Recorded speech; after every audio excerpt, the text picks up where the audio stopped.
Welcome to episode 3 of the Hexperts Battletech podcast. In this episode, we're going to be talking about the Periphery in our main segment. As new podcast guys, we'd just like to ask if you would be able to follow, like, subscribe, leave comments. It just helps us expand and spread and get across to new and existing players. Also, we do like to see all your comments, emails, and we've been taking all of your feedback back on board, as you may have seen from some of the YouTube resubmissions. For your host for this evening is myself, Lewis. Then we've got Tom. Goddamn. Then we're over to Nathan. How are we doing? And last but not least is Dom. See you Hex week. Oh wait, no, that's the ending. Yeah, not the start, not sorry. yet. Well, we can finish up now. Come Oh on. God. We'll move on to some news. Some news. The Hinterlands Mercenary Campaign FAQ errata is out. I think it's official. You probably know better than me, Tom. I do. I'm so sad. To be fair, it's a really good errata. It changes some of the missions in the Hinterlands book. Most importantly, it changes war chest points to SP. Yeah. Because previously, some of the missions you were paying an imaginary currency that doesn't exist, even within the game system. That's half the fun. I mean, most Battletech players, I think, have half a brain, so they can work out that one was meant to be the other. I'm not sure about that. But for Lewis Fox... Yeah, for me especially, I think. It was really good, and I think the specification that you can't bomb VTOLs is good. But I mean, you were absolute scum doing that. Couldn't believe you. I will just point out the reason I did it. Don't worry about that. Don't worry about the reason you did it. Let's just move on from there. But obviously we might have a proper look through that, and we might do a little bit of recording and talk through that if it's worth it. Just because I think some of the changes are reasonably significant, and they do address some of the issues that you might find playing along. Obviously, guys, if you're interested in hearing about that, please do comment and let us know, because it'd be really handy. Obviously, we're a podcast first and foremost, but it'd be really handy if you give us that feedback and tell us that you want to hear from us about the current game state and the updates to the current game as well. Cool. Yeah, I feel like I've got to say though about this update. One thing they've definitely improved is that for the gold hoist, you don't just do a secure mission. I didn't think it was that just bad. exactly the same thing twice. No, it'd be fine if you weren't on the same team. Yeah. So it's just like one game. Do it again. And you do. just do it again, guys. Have they actually fixed that? Yeah, it's a different mission. No, it's like a pursuit mission. Oh, so rob the gold, and now they're chasing after you. That's so cool. I'm sure that'd be so cool if we hadn't just done Summit in our local campaign. Oh, do it again. Do it again. I mean, we could, because it is completely different now. So maybe we will. Super duper. Cool. So that's that.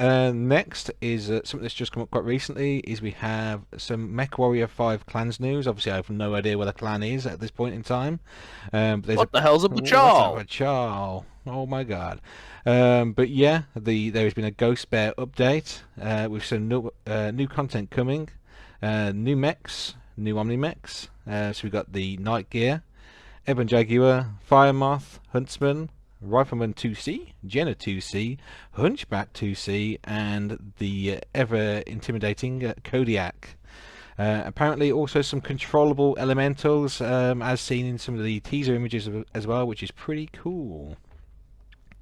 And last bit of good news for this week is apparently KerenskyCon is on the horizon. I think it's next week, or coming up at least very shortly. So although very sadly we will not be travelling ourselves, it's a bit too far for us, and Speak for yourself, Luke. I spent £5 million to go to KerenskyCon. and also, I'm seeing Randall himself, and he's giving me a new battle mech, only made for me. Only for you. And also we didn't. A lot of us didn't back at that backing point on the Kickstarters. I'm not made of money. Not yet. Anyway. What would be your name? What would be the name of your custom mech, Tom? Because I've already got one in mind for you. Oh, it'd just be the Penetrator, but a new Penetrator 2C. But no, I just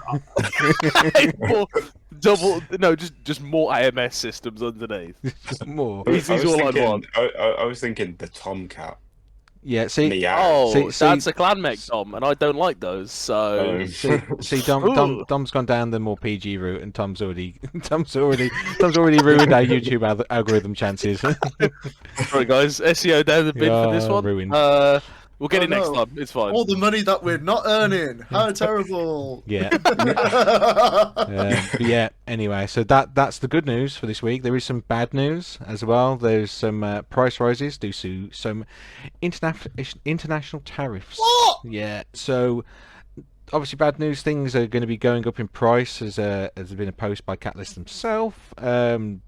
Obviously, something that some of the podcasts are pointing out recently. Well, you might as well go and grab some stuff now while it's still the same price, because at some point in the near future you will most likely see a increase in prices. However, I think Catalyst have mentioned they're going to try and streamline things and reduce things where they can, but as with all these kind of things, I can't imagine anything's really going to go down in price.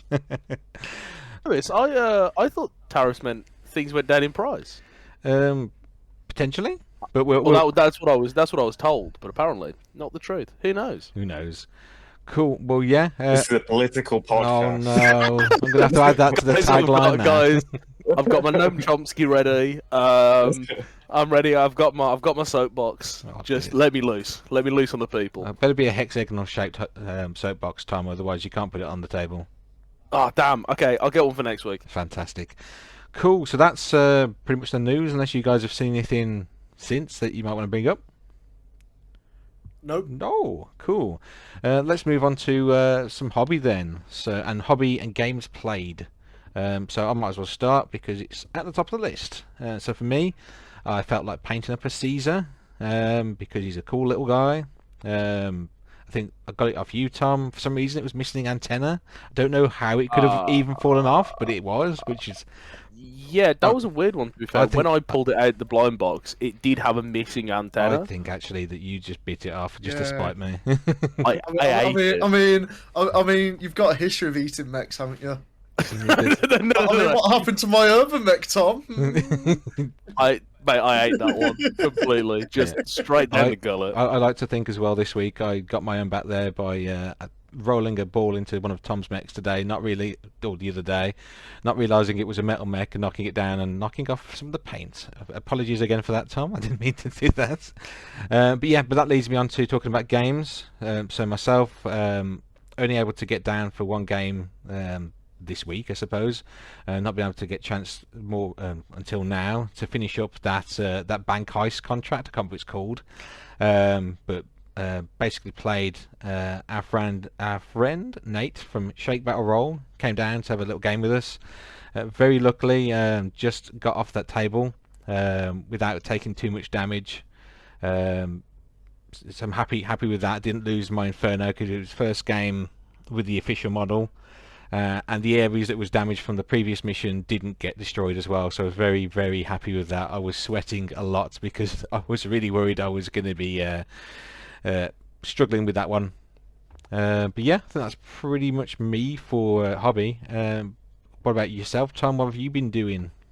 I would love to say I've been doing so much painting, but unfortunately I've been distracted. I finished up painting my Dola. No, I said that last week, didn't I? Honestly. You gave the Dola a big hug. You gave it a little stroke. Maybe based it. I did. Yeah, I based and played with the Dola. It's okay. I think for 800 BV, it's fine. It's fine. But... You sounded so sad. Oh, man, this happens all the time. But in other hobby news, not playing games, my Gotterdammerung is getting some nice paint on him. Done some chipping on him. This is nice. Started work on a Gurkha as well. Yep. And put some paint down on a Marauder C for the Hinterlands. To be fair, I haven't really played any of the new campaign games because I have just been waiting for you slowpokes to catch up. So kind of just waiting for you to have played that game, which is good that you won, so that I can now take all your tasty mechs when we play each other. Leave my mechs alone. But you did play a game this week, didn't you? Yes, I did. It was 10k each side. Played against Snord's Irregulars with some of my more heavy-duty Vesper Marches mechs. went really well. The Lightning is just an absolute menace with a improved heavy Gauss rifle and heavy PPC. And the Awesome with 3 heavy PPCs, just disgusting. More awesome than a standard Awesome. The only thing that could improve it is 4 heavy PPCs, but that would be too much awesome. Too much awesome. I don't think the game could cope with that. And obviously that was from the podcast, Billy. You were playing there. Those mechs have come out real nice with that camo scheme, which I'm sure we might see some pictures of in the Instagram if they're not already up. Absolutely. Cool. So that all your hobby anyway, Tom? Well, I mean that's the only Battletech hobby. I have bought a bunch of 40k Epic Eldar. That's similar scale. That kind of counts. Just put on some hex bases and we can forgive you. It is actually the same scale because it's all in 6mm. So no, they're going on round bases because I have hobby butterfly syndrome. Yes. So that's me. Cool. So then next we'll move on to Nathan. What have you been up to, Nathan? So for hobby-wise, I have to apologise first. I did something very on-Battletech and played Warhammer: The Old World. What are you doing? I played in the escalation campaign that Dom, fellow podcast member, has been running for a while, and I played Dwarves, the best faction, versus Chaos Dwarves, the second best faction, because they're also dwarves. I managed to win that game. You won the game. And then, as you might have heard last episode, I was having a bit of trouble in the hinterlands, so I've decided to switch to the inner sphere and bring out my Gallus Force, which is a grasshopper and an archer. And I played against Ian, friend of the podcast, and I still lost, but I had a lot better time because my mechs didn't instantly just evaporate. I think that was mostly Tom's fault that your mechs instantly evaporated. Yeah, that's fair. All those bombing runs. Yeah. Since then, I've got a Phantom, which I need to find a base for and get painted up. Yeah. And then today, I finally managed to wrangle the Gear Falcon to actually stand up. What? Even though the leg slots don't really fit. And then, just like Tom, I played a 10k game against Billy, and we're having a good time. I brought the Jade Falcons, he brought the Snods, until about turn 15, where I was using flex sheets, because as you know, I care for nature. I'm an environmentalist. Yeah, we always say that. Yeah, that's something everyone says about me. The Green Nathan, as we call you. Green from Nathan. But I accidentally went off the page for flex sheets and deleted my entire sheets for the game. Oh dear. So then we had a laugh and I just conceded the game to Billy. Yeah, it was an absolutely great game, to be fair. Cool. Glad to hear that when the Hinterlands games are going well and you're actually getting to get those Falcons out on the board as well. Cool. But yeah, and is that all sorted there? Yeah, that's everything. Cool. And then we'll move on to Dom then. I'm going to obviously ask, have you got any more Battletech hobby done yet, Dom? Oh, so much. No, so I am currently working on a small World Eaters warband to the people that know Warhammer and by extension Warhammer the Horus Heresy. I'm building a very small sort of fun warband because I have too many Warhammer 30,000 armies anyway. So I thought it'd be a really good idea to start one of the most awkward armies to paint. Those that know the setting know that World Eaters are in white and blue. Bit of a nightmare to paint, but I'm having a really fun time with it. Sort of making me flex my painting muscles. Other than that, I played a game of Warhammer: The Old World, not against Nathan, but against a friend of the podcast, Aaron, who plays lots and lots of Black Orcs against my forces of chaos. So I had a good time there too. I heard that he might have actually had some other models other than Black Orcs recently. Disgusting rumour. Disgusting, not true. Not true. Not true. Lies, slander, misinformation. Super. But yeah, obviously a lot of those images, we'll try and get them up on the socials. Probably the best place to see them is on our Instagram, which is hexperts_Battletech_podcast. Cool, and then we'll take a short break and we'll pop on to the main segment for this episode. Catch you guys in a minute.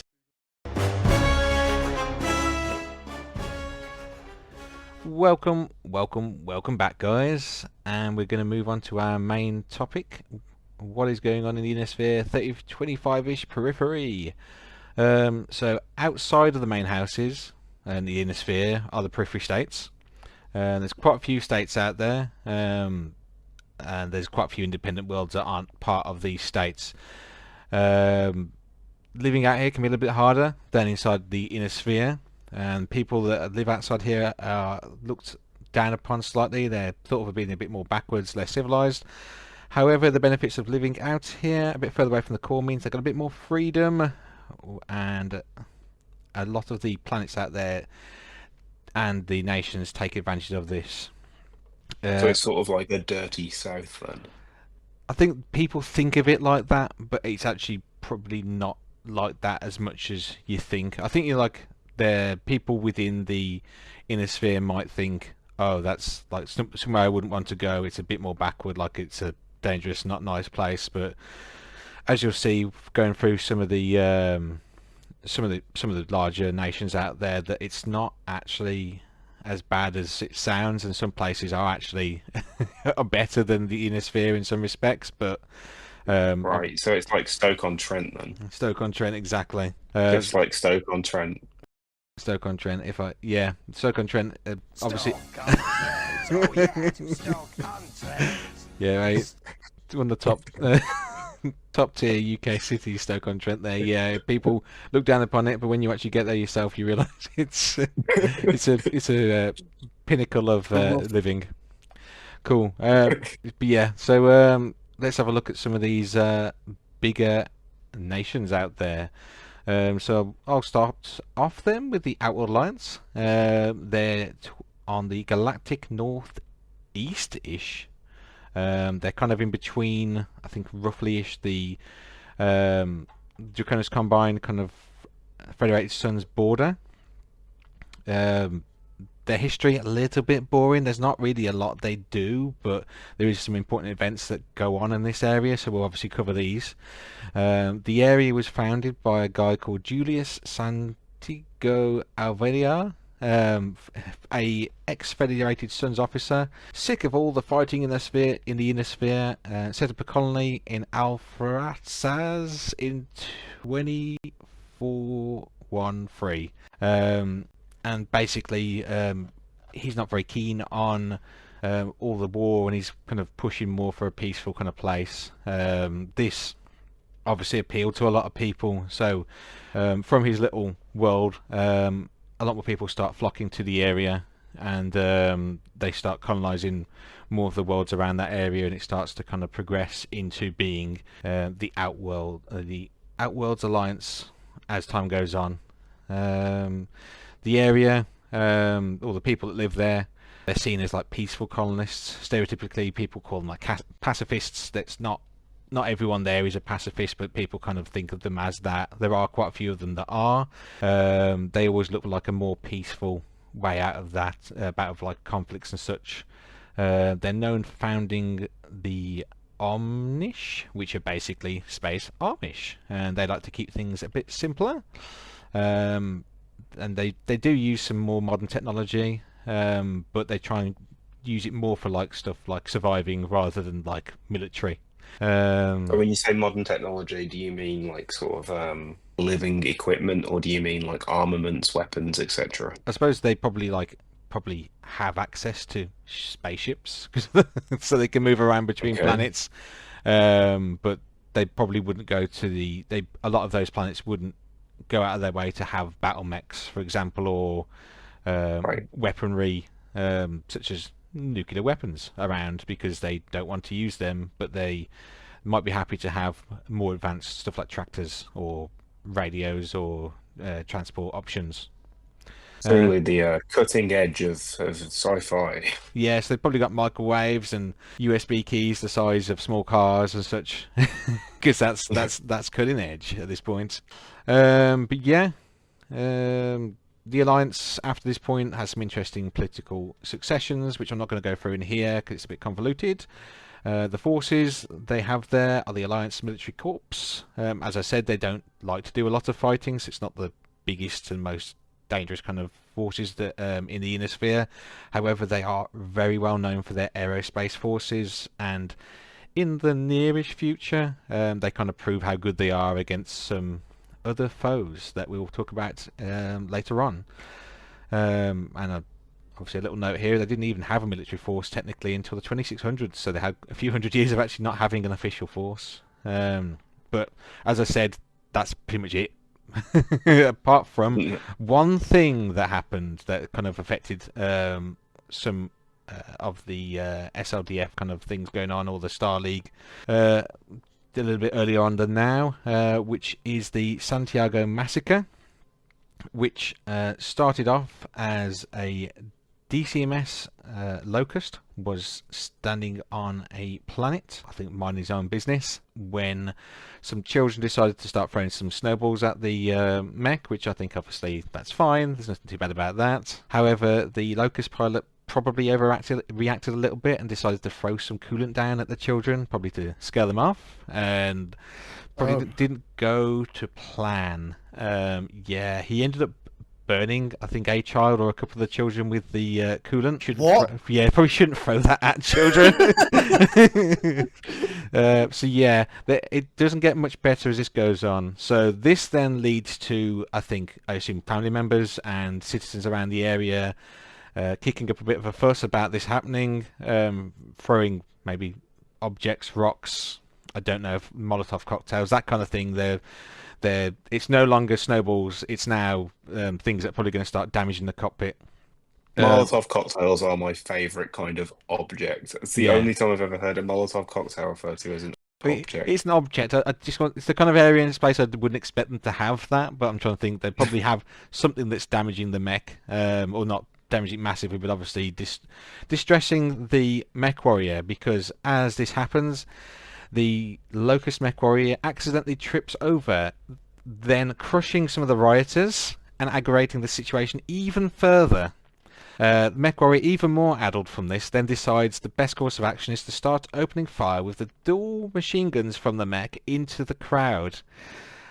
And the rest of that is history. This leads to even more riots, and then this information spreads across the Inner Sphere and Periphery nations and leads to a number of agreements, and some of the discussions going on at this point starting to dissolve, and people backing out of some of the treaties. So not a fantastic day for that mech warrior. I don't really know what happened to him after that, but I assume he probably wasn't in the DCMS any further, and knowing them from the previous episode, I'm sure it may have involved some sort of swords and beheadings. Probably like a worse day for the people that got squashed by the mech, I would assume. Probably the worst day you can have to getting squashed.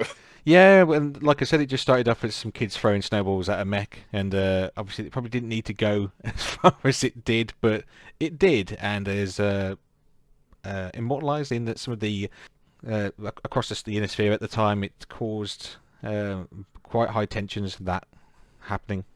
Cool. But like I said, that's pretty much all that's to say about those guys, really. Any other questions you guys have got on them, or anything else you might want to know? Cool. Let's move on to somewhere a little bit further to the east, or further down. Let's move on to the Taurian Concordat, and Tom's going to talk about them. Thank you, Lewis. So, unlike the Outworld Alliance, who are pacifists and literally don't do anything, the Taurian Concordat, cool dudes. Now, their main personality is hating the Davians, which, when you look at where they are, which is just to the southeast of the Davians, it kind of makes sense, because the Taurians were founded by someone known as Samantha Calderon on the planet of Taurus, and her family was murdered by the Terran Alliance.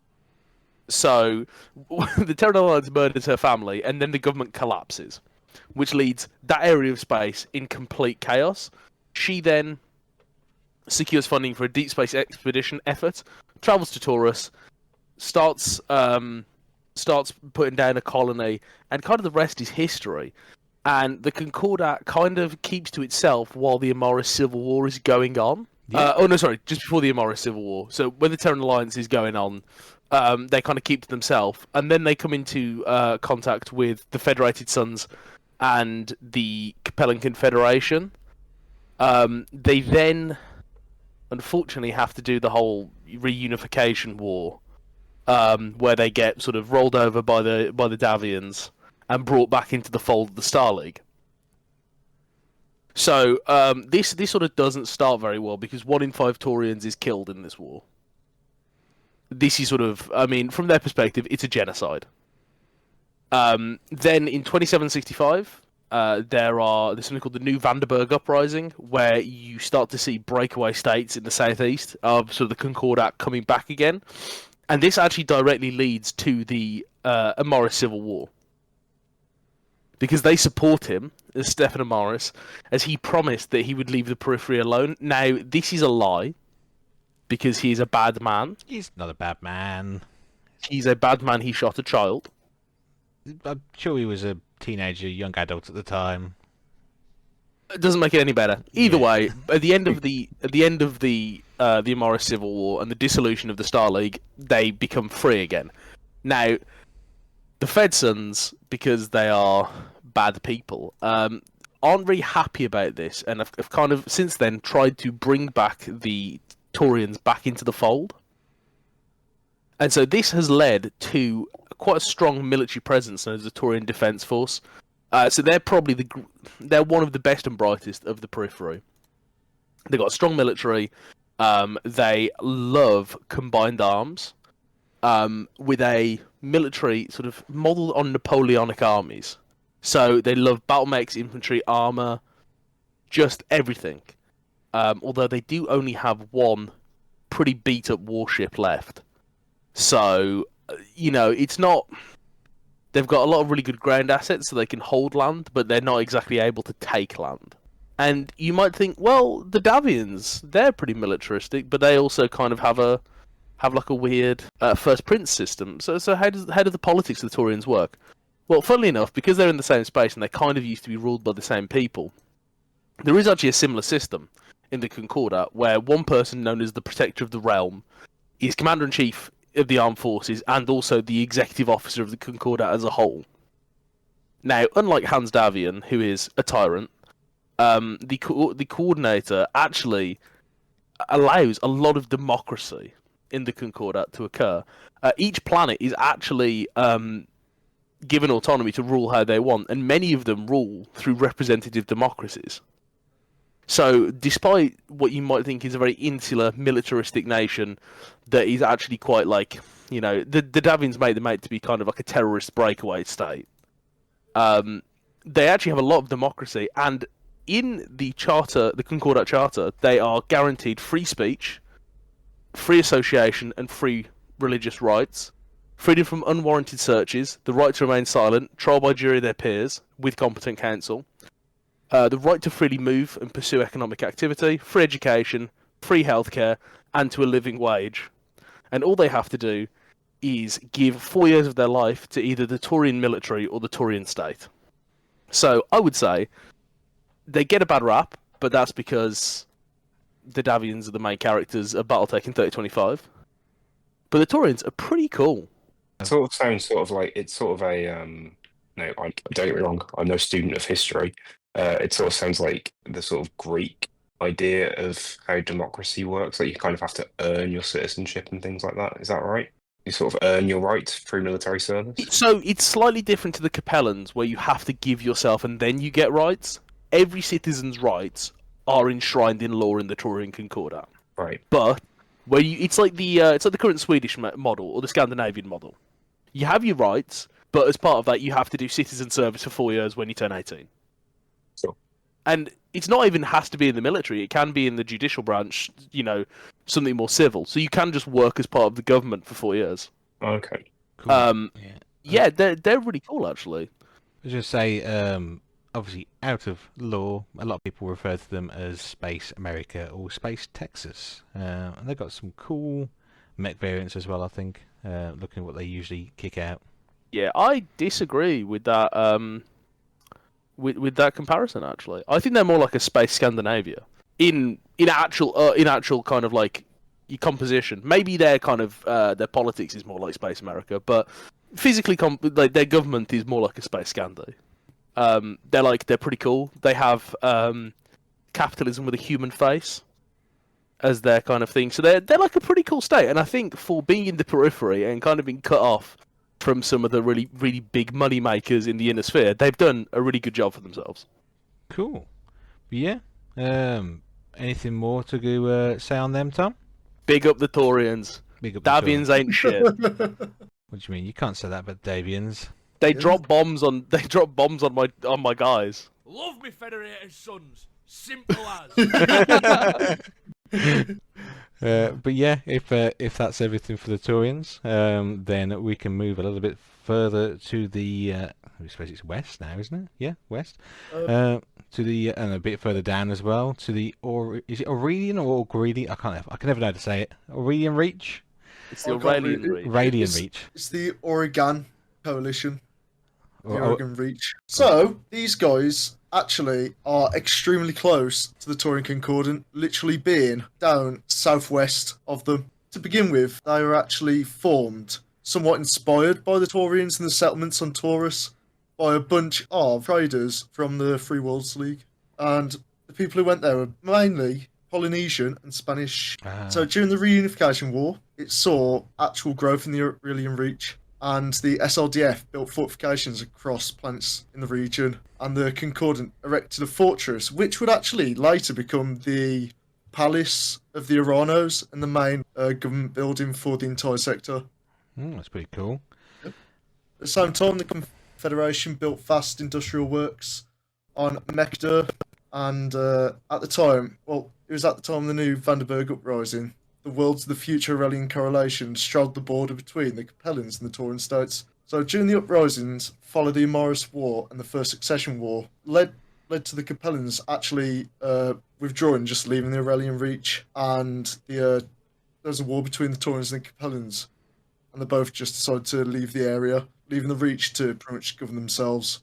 And with them governing themselves and not really having much contact outside of their area, most of the Inner just forgot about them, to be honest. Like, they're kind of like a lost colony, or not lost, but I suppose they started contact if they wanted it, but it's almost like a lost colony in terms of their culture. Is that right? Sort of they're very separated from the rest of the Inner Sphere, mainly because their lack of dropships, which also caused the culture around the coalition to be extremely varied compared to the rest of the peripheries and the inner houses, which are a lot more homogenous with each other. I see. I understand. Okay. So this is a very much sort of a. Does it ever get rediscovered? Do they ever get folded back into? Well, what happens is that House Rano and House Espinosa. Yeah. There we go. Start working together, and they form a defence and trade pact with a bunch of different houses in the area, including Madeira, Decimus, Carosa, and oh my god, what is that name? Parata, and the best house of all, House Gallus. I think you're slightly biased there. No, I'm not. I carried the entire league. Trust me, it doesn't say on anything. Anything you look up, it won't say it. Trust me. But they are. And just a note here around pronunciation. We make no apologies for any absolutely communication around pronunciation issues. We make no apologies whatsoever. No, half us can't read, and the other half can't pronounce what we are reading. So yeah, exactly. We're the Hexperts, not the language experts. We could be the But language experts.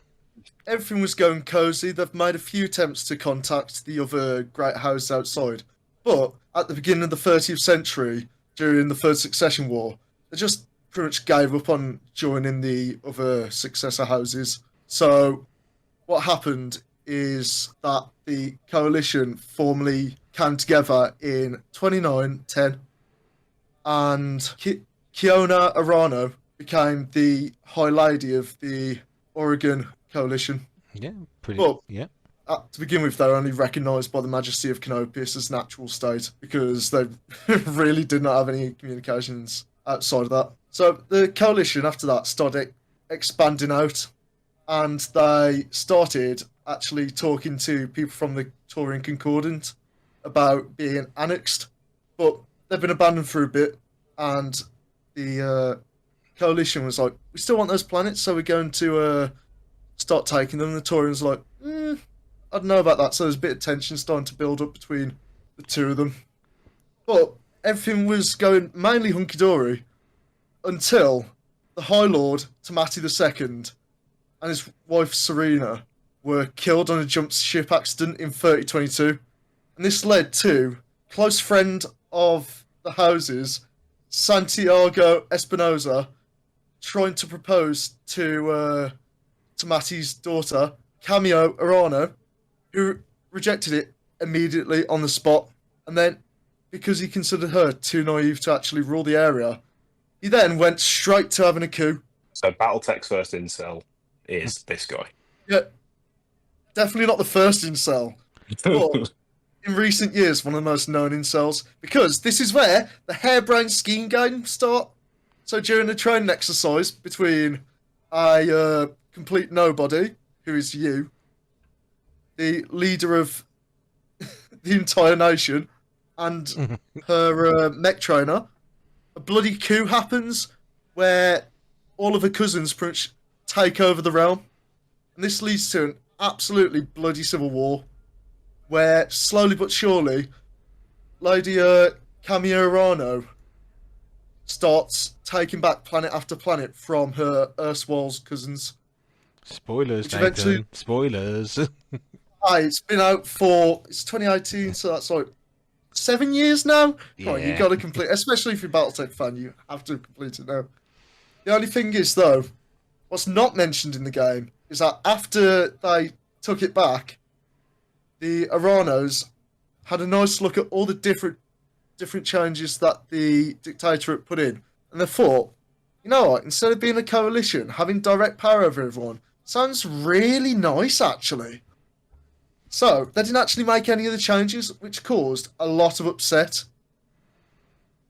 and that ended up with eventually them just completely dissolving and not being able to recover from the Civil War, and the entire Oregon Reach just reverting back to a classic backwater periphery region with no contact to anyone else and not even appearing on any of the maps. So pretty much Yeah. like nothing ever happened. It it's was like, it was what- all a dream. It was a blip of something happened and then nothing ever happened. It doesn't affect anything outside of it, except for Capellan and Torrens coming in and doing a bit of pirating and then leaving after getting some resources. But yeah, for the most part, they're an absolute mixed bag of different people. For the most part, they're a mixture of Polynesians, Spanish, and people from modern-day Pakistan, both with language, culture, and the religion.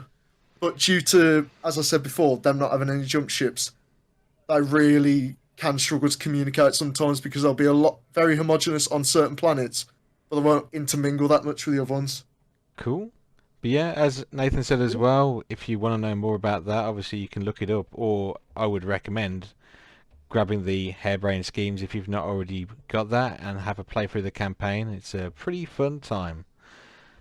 But yeah, so that's the Aurelian Reach, and we're going to move across to another break and jump back into a new section before we finish off the main section. So catch you guys in a minute.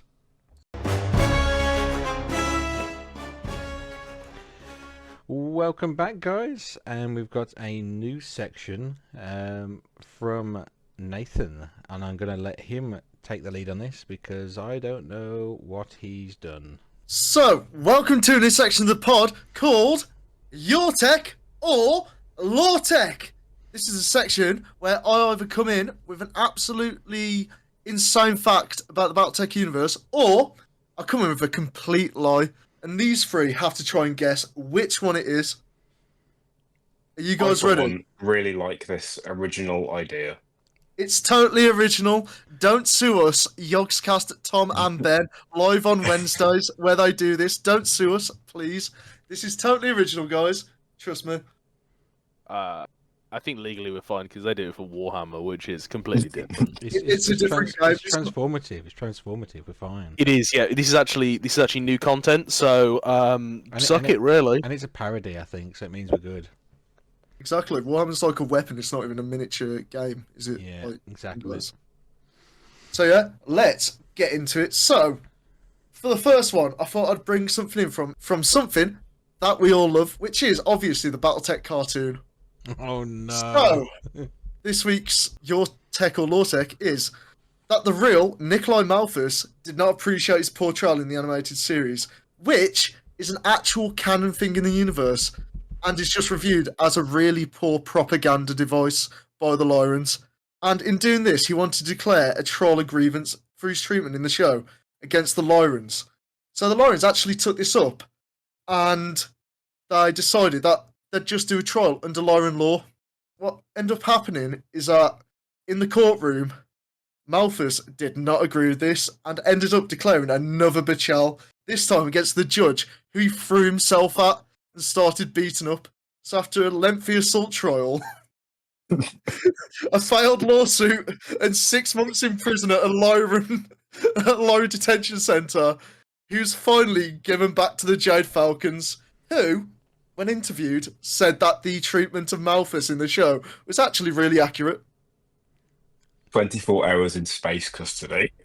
No, 6 months in space custody. Oh my god, that's a long time.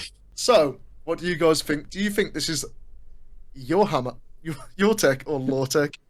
Tech, Yourtech and Loretech. Before we carry on, I'm just going to click on our soundboard. You dare to refuse my bajol? Yeah, I've got that out of my system now. Carry on. Well, it seems as though the Lyrans did. So I'm going to say that I think, Nathan, you put a lot of work into this podcast, but I think that is so outlandish that it could only be true. I do think Nikolai Malthus took grievance with his portrayal in the show, which is a piece of propaganda, and then fought a judge. In my opinion, I think I'm imagining this guy to look a bit like the guy from The Sopranos that has like one arm in like in a sling while he's at the court, and he's like throwing himself at the judge. As I don't know exactly who Nicholas Malthus is. I'll remind you that he is the guy that I use as an icon for this podcast. Oh, right, okay. Well, as I don't listen to our podcast, I have no idea who that is. Anyway, I'm going to say it's Yourtech. I'm saying it's Yourtech. I think you made it up. In the words of Jonathan Frakes. Okay, I know the answer to this, which is why I've been quiet and not said anything. I think Tom does as well. It is correct. We often talk about how it's funny that he did actually take grievance with his portrayal within the cartoon. You two are right. This is entirely Loretech. This is actually true. He just completely sued for full plagiarism and just defining his character, and just launched himself at the judge in the courtroom. And like during peacetime, he's arrested for 6 months just in prison. Well, apparently, Bachals are not part of the Lyran code of law, no? Obviously, we don't know what a Bachal is, who this guy is, or anything at the moment because we're talking about 3025. But when we do know about it, oh boy, it's gonna be funny. Wow.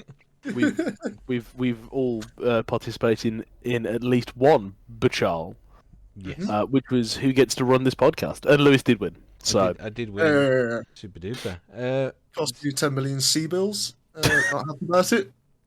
Yeah, but yeah, that's the section finished. Yep. Isn't it, Nathan? Cool. That's the section.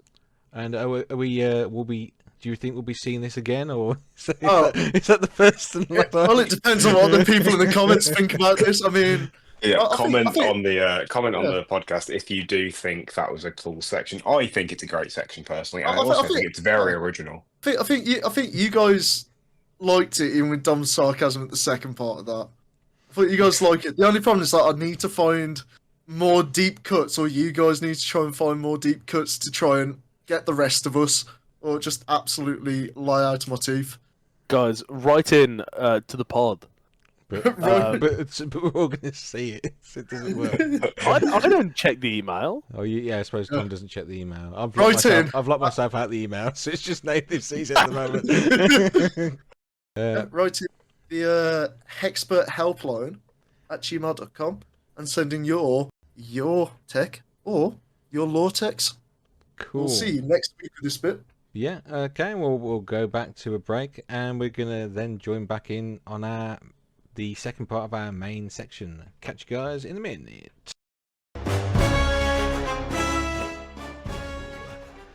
And welcome back from Nathan's Corner, as I like to call it. I don't think he likes me calling it that, but let's get back onto our main section. And we're going to hand back across to Tom, and he's going to be talking about the Magistracy of Canopus.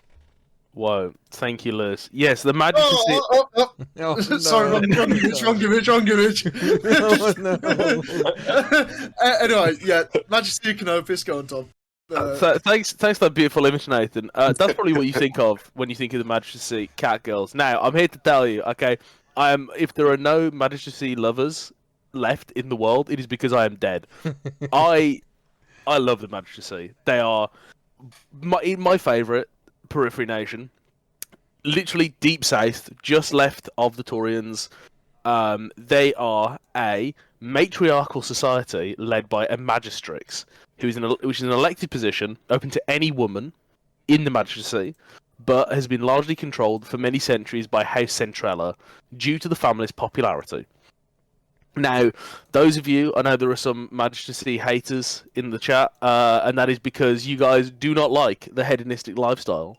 You do not like the open society. No, actually, I can't say that. No, so the Canopians really love the pursuit of just not necessarily excess, but being the ability to do what you want. As long as everyone's consenting, and as long as everyone's happy with what's going on, nobody cares. Now, this has both been a really good thing and a really bad thing for Canopus. So we'll start with the bad because I want to go on to the good. The bad is that the Canopian economy is pretty much only made up of travel and tourism. They do make some battle mechs and they do have kind of a small military industrial complex, but they are kind of the place to go if you wanna kind of do what you want. It's sort of Sin So City it's like and Ryza stuff. from Star Trek. Or more importantly to something that I know, Las Vegas, but cool. I would have Ryza gone in more Star for, Trek. I would have gone more for like Space Amsterdam, to be honest. I think it's just basically as long as everyone's happy and no one's getting hurt, everything is legal. Okay. And this is where you do get this. I have to address this. Cat girls don't exist. I'm sorry. What? I think they do exist. And I thought you were not as- trying to not as convince me big. to play Battletech. I'm sorry. Yeah. No. Women that are also cats do not exist. There are some people in Canopus that have modified themselves using prosthetics to take that appearance. Isn't there a But there are no Centaur people as well? I'm sure. I'd say that counts. No, I'm not. We're not flanderizing my boys or girls. Actually, in this case, we're not flanderizing my girls.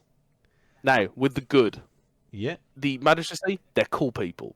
Anyone can go there. If you're a political refugee, if you're just a cool dude, if you are sort of just any reason that you want to be in Canopus, you are allowed to be there, and you are afforded free rights for everyone. Now, the kind of flip side to this is that only women are allowed in governmental positions. So the Magistrix, who is an elected autocrat, who serves until death or they are impeached. So you kind of one person does rule for a little bit until they die, but they can be impeached by the Canopian Central Committee, and so they're kind of kept in check with some other people. But apart from that, they kind of let everyone go with whatever they want. The courts, very democratic, and citizenship you can basically apply depending on who you are. Like, it doesn't matter. If you can prove that you're fleeing political, religious, or social persecution from anywhere within the inner sphere, you are immediately granted citizenship, and your descendants are as well. So, another really fun thing is if you are a citizen, you cannot be extradited without the magistrate's express permission.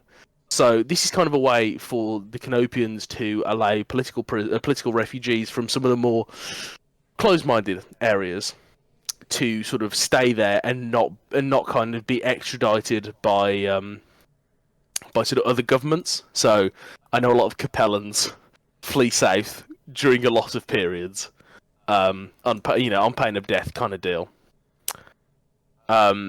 but yeah, it's very democratic. All citizens have to participate in every election. Although actually, one of the options you can pick is none of the above. If none of the above sort of happens, runoff elections occur. Very boring politics. No one wants to listen to this.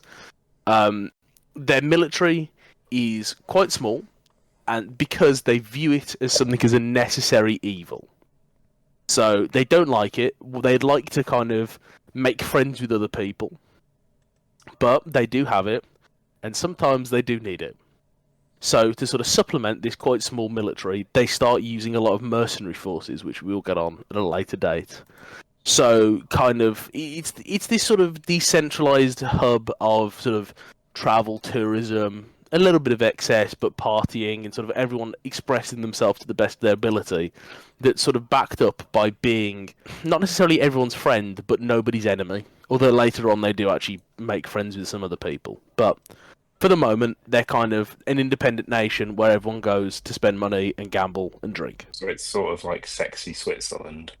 Yeah, sort of. I would say it's sexy. Sexy Switzerland makes sense. Switzerland come Las Vegas together. Cool. Makes sense to me.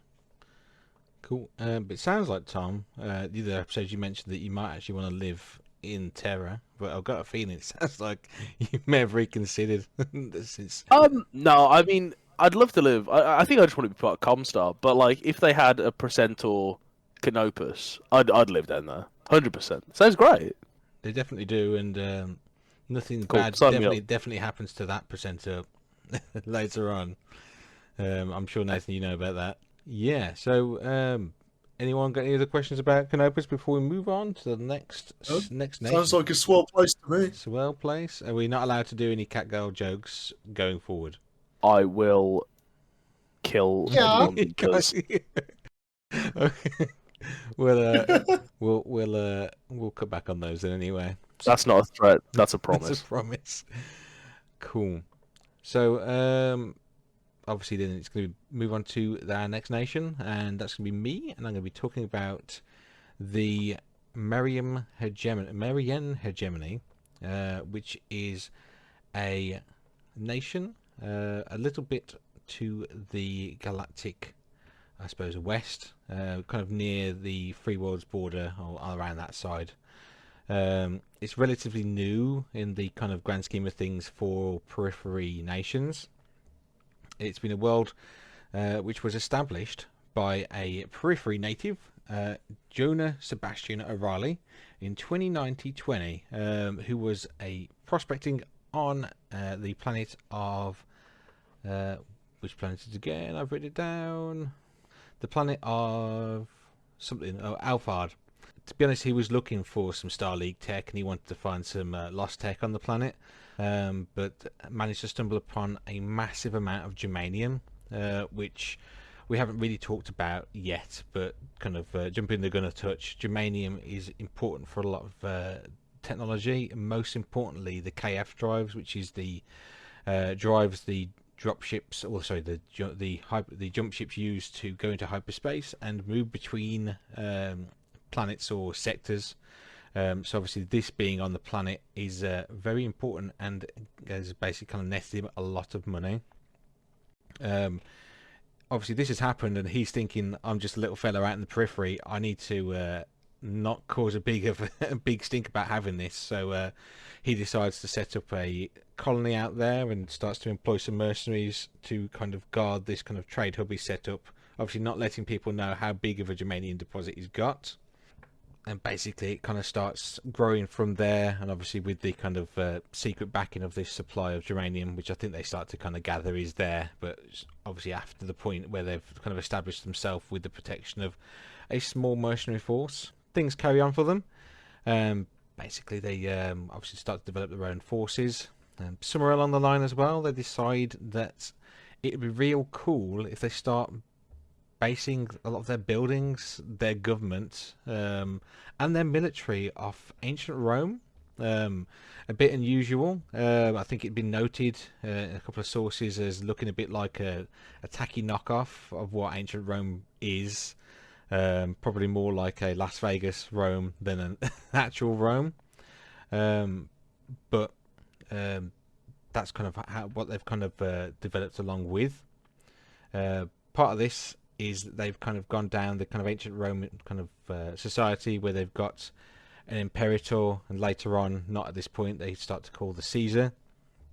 They've got plebeians, all their citizens, and less popular, they've also got slaves, which they use and take, obviously, from some of the pirate raids that they had been doing and still do. And I just want to say that the Hexperts podcast disagrees with slavery. Yeah, obviously, not something we would condone. Piracy, however, We are hell not yeah. in favour of slavery here at the Yeah, Hexperts, just to be super clear. Cool. But yeah, going forward, the hegemony, they start to develop their own armed forces, which acts a little bit different to the kind of setups you see in a lot of the other armies within the Inner Sphere, where they start breaking themselves into legions, which then get divided again into cohorts, and then into centuries, and then the maniples, which is the single units. And usually, for them, their centuries are groups of 5 battle mechs, or for squads of infantry, they're 10s, which we'll probably come to at some point, where the majority of forces in the Inner Sphere at this point break down into 4s. I think really that's about that for them at this point. They do have some more kind of history and lore, but that's kind of starts happening after this 30-25 point, so we might come and visit them again at a later point. But yeah, guys, any questions on the American hegemony? I think they're pretty cool. They're pretty cool, not with the slavery part, but more the kind of space Rome and having that kind of Rome aesthetic. I do like all the rare earth materials that they've got going around you. Yeah, I'm not sure if it's at this point, but they do start to develop. They do have their own kind of mechs. I think probably is a little bit later on, but they do have seems to be quite a big love of rocket launchers, which they look very cool, but I've not really got on with myself in the past. No, I've had a look at them, and I've got to say, I do not love being able to do 20 damage one time, and that's it for the entire game. But usually you can do that. You can shoot them all at once, but it might not go very well for you. Yep. Cool. So yeah, that's the American hegemony, and next we're going to be moving on to the Oberon Confederation, and that we're handing back over to Nathan. So yeah, we're moving on to the Oberon Confederation, and as you can see, having a snake eye as your symbol means that you're automatically the best symbol in the Periphery. So these guys were born as the conflict between the Lauren Commonwealth and the Rimworld Republic around 2773.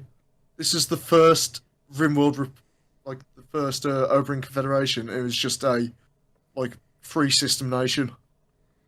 However, they got raided constantly, lost a bunch of technology, and pretty much ceased to exist for ages. And then what happened is this guy called Colonel Hedrick Grimm, who was a Lauren Commonwealth officer, felt like he just got deserted by the entire Commonwealth, and him and his units made straight for the Periphery in 2840, and eventually settled on the old capital world of Oberon 4 in 2855. And then soon after, a bunch of other military units deserting the Inner Sphere, hoping to escape a life of constant war to get nothing back, fled over to them. And that's when the good old Oberon Confederacy was truly born. So during its early years, for the most part, all it did is do a bunch of pirate raids against the Lauren Commonwealth and the other border which it sat on, which was the Draconis Combine. And usually this was after stuff like electronics and spare mech parts. But as time went on, they realised, we've got a bunch of civilians now which we need to look after. So they started doing a lot of raids on infrastructures of planets to be able to take it back and look after their subjects rather than just themselves. And after a bit, they started trying to actually be a bit self-sustaining, but mining efforts on the planet led to just famine across the entirety of Oberon 4.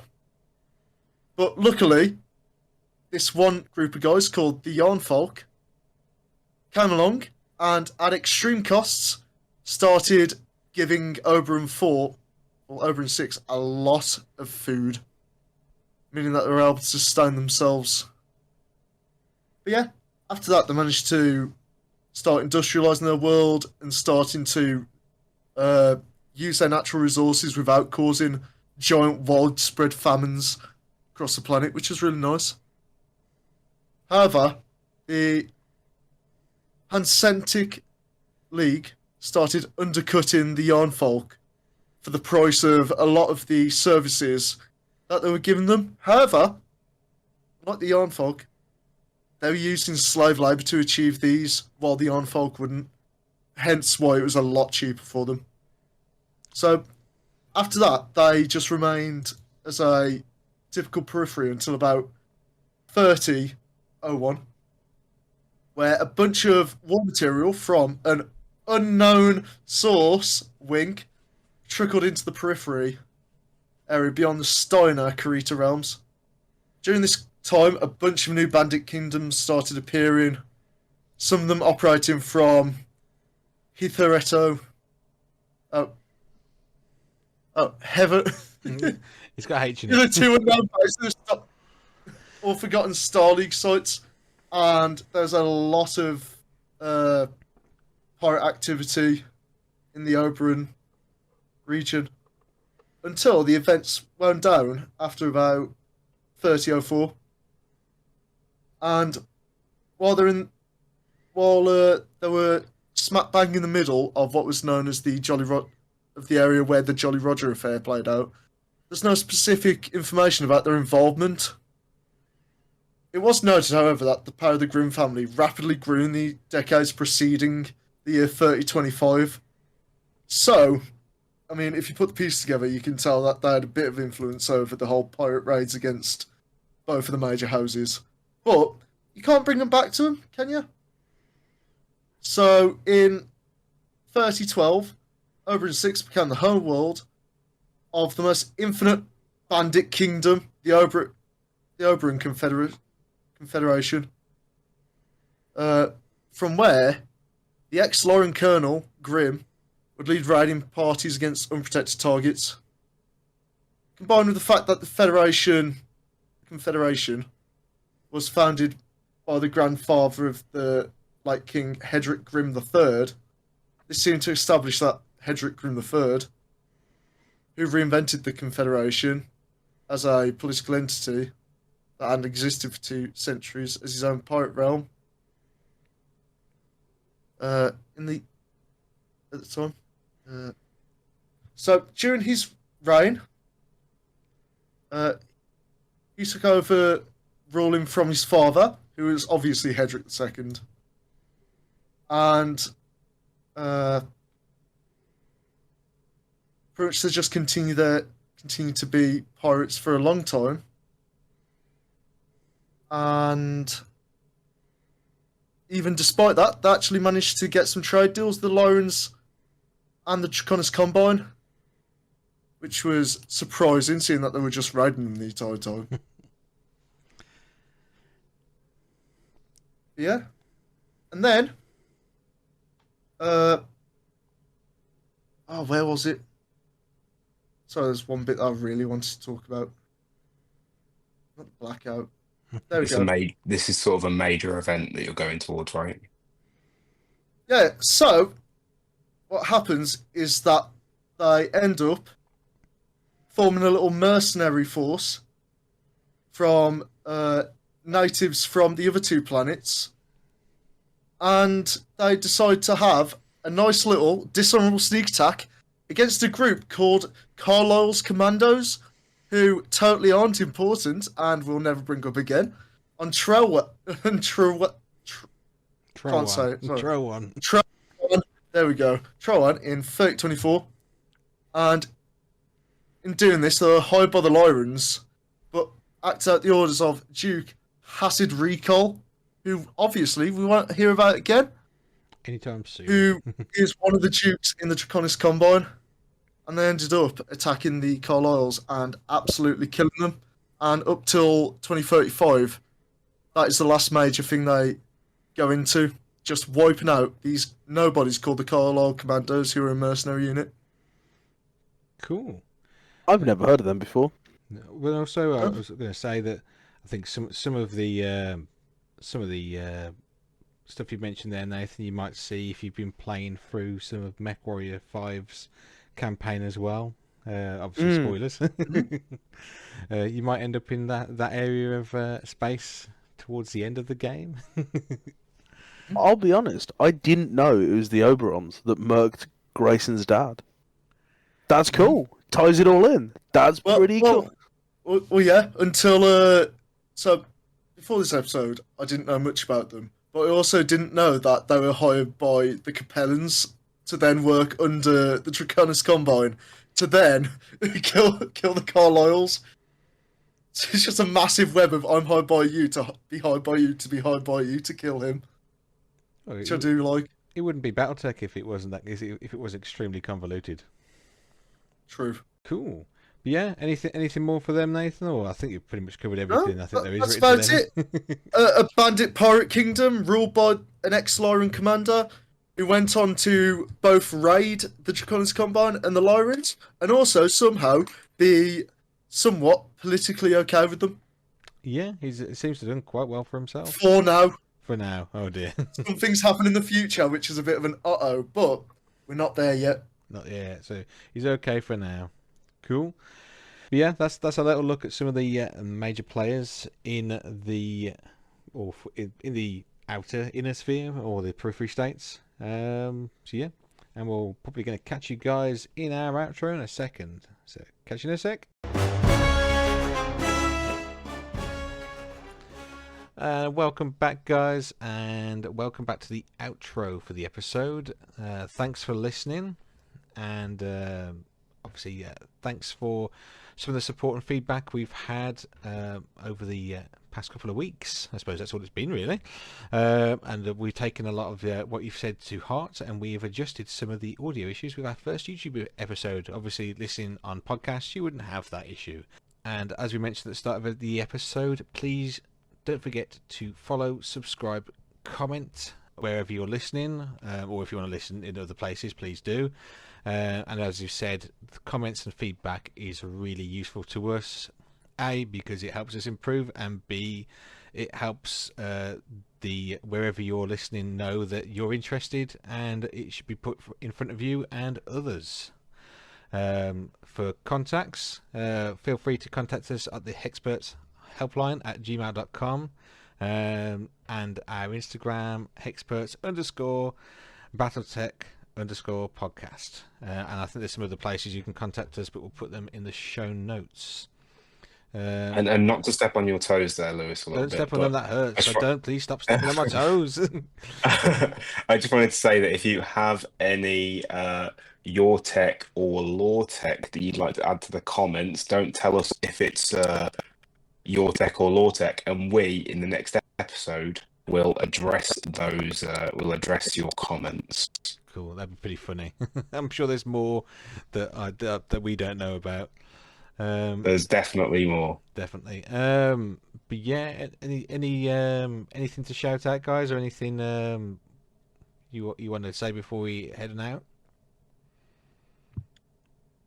Shout out everyone here. Obviously, you know, I kind of I'm the somewhat of an audience surrogate here. I don't have to do a lot of the heavy lifting when it comes to research. So all of you guys, thanks for putting that show on for us today. And you know, please just let us know if you know how well the guys have been doing. You know, give them that feedback. Let them know that you're really happy with them, because I'm really happy with them. They make me happy. Make me happy, a happy little fella. Yeah, exactly. Exactly. Not even that little. Not even that little. Yeah, super. Any of the guys got anything to say before we heading out? I think next episode we're tackling. I don't know if you've already said this, Lewis. I have not said But it next yet. next episode we're going to attack mercenaries. Probably the most okay, I'm going to say this. The most interesting bit of Battletech. Sort of a real blend of kind of 16th century Landsknecht and then more kind of 20th century organisations. So we'll see how that comes together, and I think Dom, you'll find that really interesting because there are some real personalities that are around in 3025, and a lot of good deep history, which is what I like. Sounds good to me. I'm sure you made up some of those words just then. But yeah, we'll catch you guys on the next one. Catch you later. Bye. See you hex time. Oh, for God's sake. Oh, that was good. No, it's not.